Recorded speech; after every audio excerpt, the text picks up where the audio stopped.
So we're still working on the 2013 Honda Fit. We're going to change the oil. It's 0W20 oil. The cap's up there, the dipstick's here, so I cracked them both so the airflow is very good. I'm going to slide under and I'm going to crack the drain plug loose. I got my oil pan here.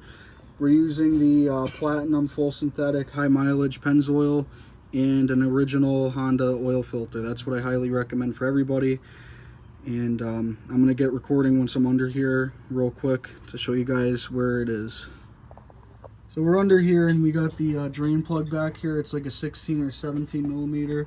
I think 17 usually is what Hondas have. Yeah, I was right. That's a 17. And the oil filter is right here. So we're going to crack those. Alright, so I removed the oil filter, and what you're going to want to do if you aren't too familiar is obviously make sure that the other rubber seal, the old one, is not attached. We have like more like an O-ring rather than a flat, rounder seal. So it's like in the filter, so it's not going to be able to really stick to the side of the engine. I'm going to wipe all this away with a rag real quick, and I already wiped the plug off over there. I'm gonna end up putting a little bit of oil on a new filter seal and then putting it on by hand, not to go too crazy.